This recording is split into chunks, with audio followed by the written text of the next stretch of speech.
প্রথম ও দ্বিতীয় রাজাবলী বই অধ্যয়নে আপনাকে স্বাগতম।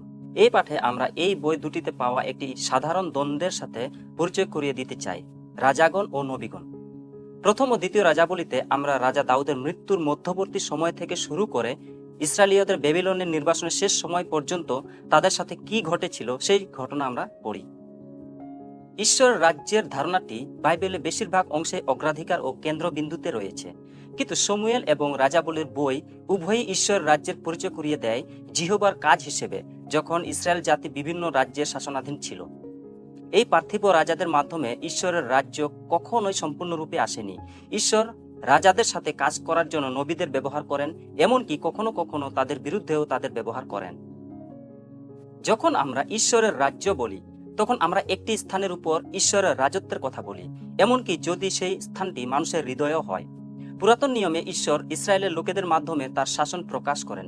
যদি ইসরায়েলের সন্তানরা সেই ব্যবস্থা গ্রহণ করে এবং ঈশ্বরের রাজ্যের সদস্য হিসেবে বাস করে, তাহলে সেই রাজ্য পৃথিবীতে একটি জাতীয় ভৌগোলিক রাজ্যে পরিণত হয়।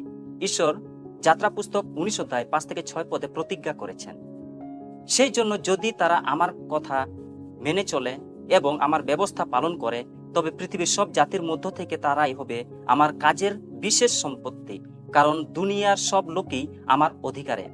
আমার এই লোকদের দিয়েই গড়া হবে আমার পুরোহিতদের রাজ্য, এবং এই জাতিই হবে আমার উদ্দেশ্যে আলাদা করা জাতি। এই কথাগুলো তুমি ইসরায়েলীয়দের জানিয়ে দাও।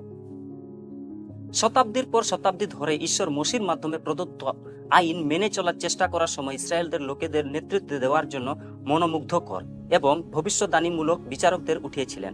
ইসরায়েলীয়দের ঈশ্বরের কাছ থেকে দ্রুত বিচ্যুত হওয়ার প্রবণতার কারণে তারা এই নেতাদের ব্যবস্থার অধীনে দুঃখ কষ্টের চক্রের মধ্যে বাস করে। এই বিচারকরা জীবিত থাকাকালীন সময়ে লোকেরা ভালো করে, কিন্তু তারা মারা গেলেই সহজে ইসরায়েলেরা পিছিয়ে পড়ে।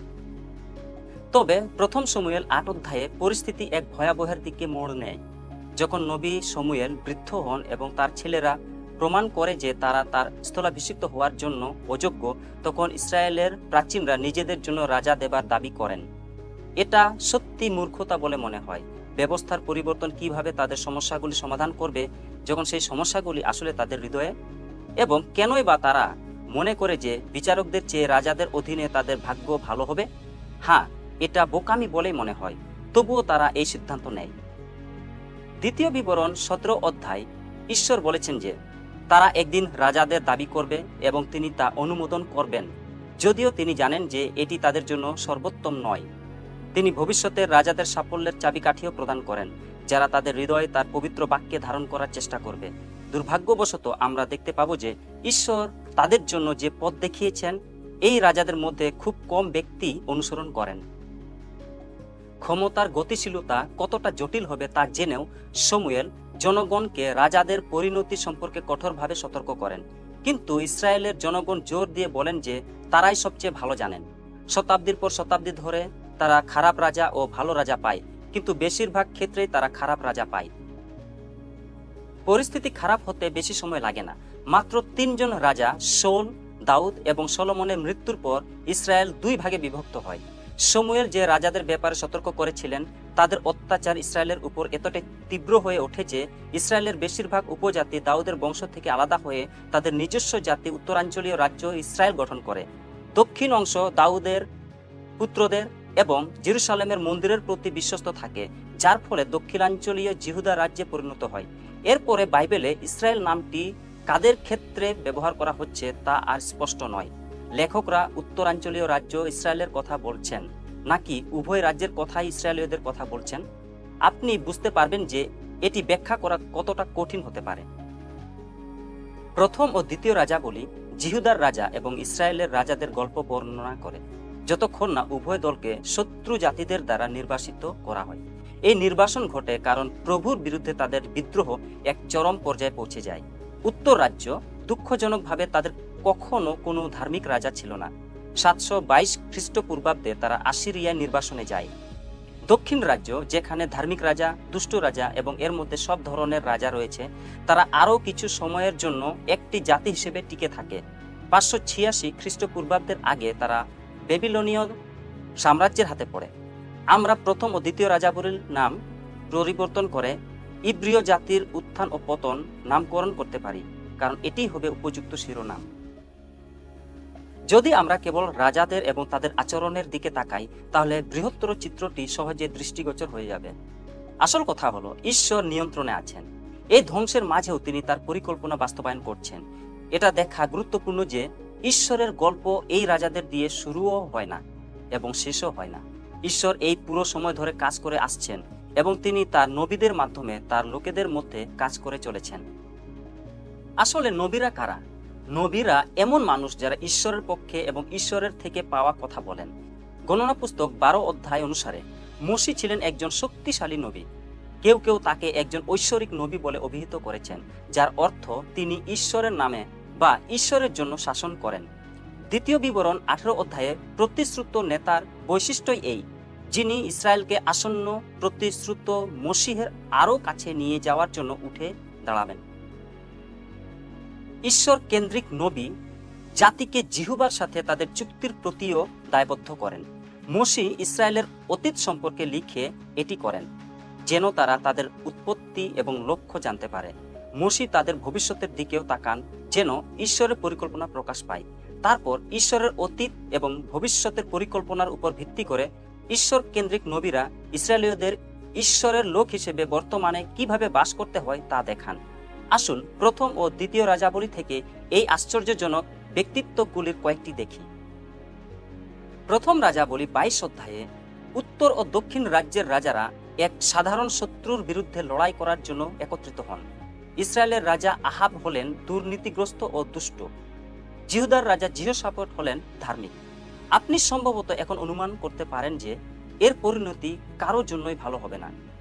যুদ্ধ শুরু হওয়ার আগে জিহোশাফাত আহাবকে জিজ্ঞাসা করেন, আপনি কি নবীদের সাথে পরামর্শ করেছেন? অন্য কথায় তিনি জিজ্ঞাসা করছেন, এ সম্পর্কে ঈশ্বরের কি বলার আছে?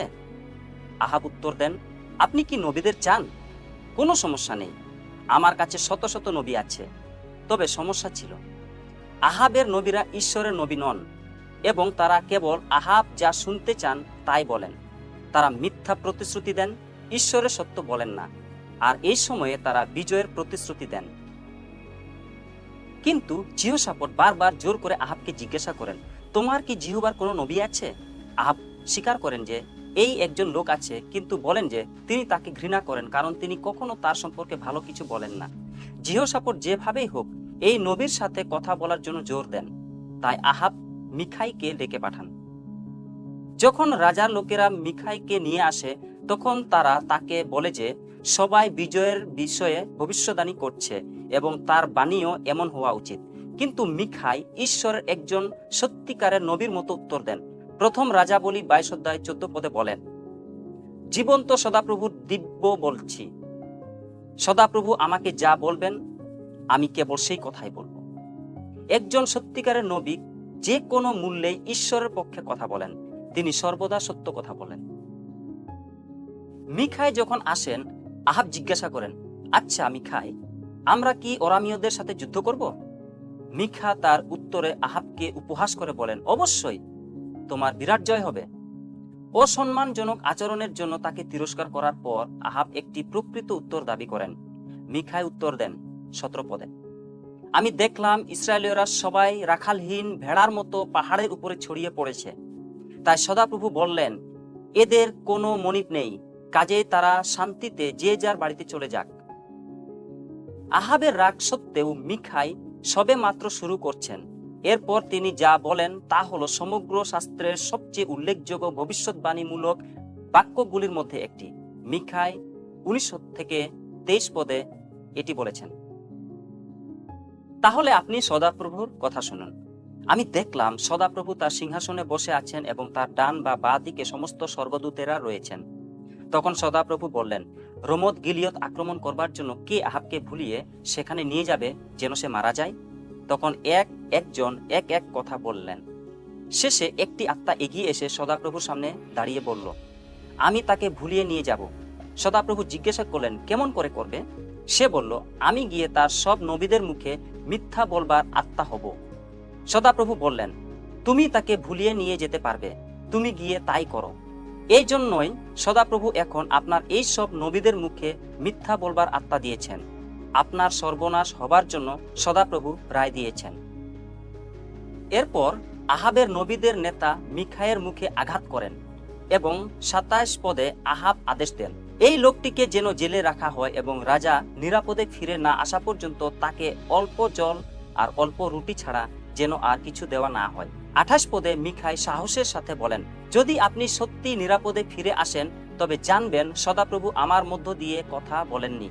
যখন আহাব, যিনি যুদ্ধে ছদ্মবেশে ছিলেন, হঠাৎ একটি লক্ষ্যহীন তীরের আঘাতে মারা যান, তখন মিখাইয়ের ভবিষ্যৎবাণী পূর্ণ হয়।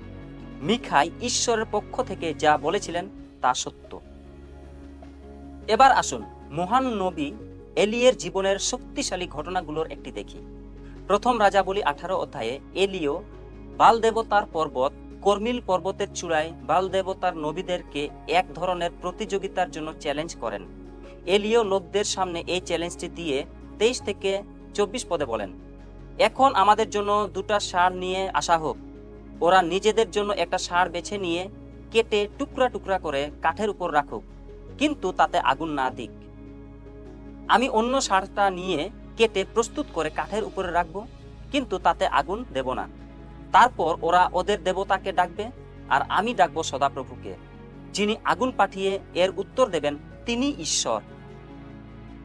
এলিও মূলত বলছেন, আমি জানি আমার ঈশ্বর যে কোনো কিছু থেকে আগুন তৈরি করতে পারেন, কিন্তু তোমাদের মিথ্যা বাল দেবতা তা করতে পারে না।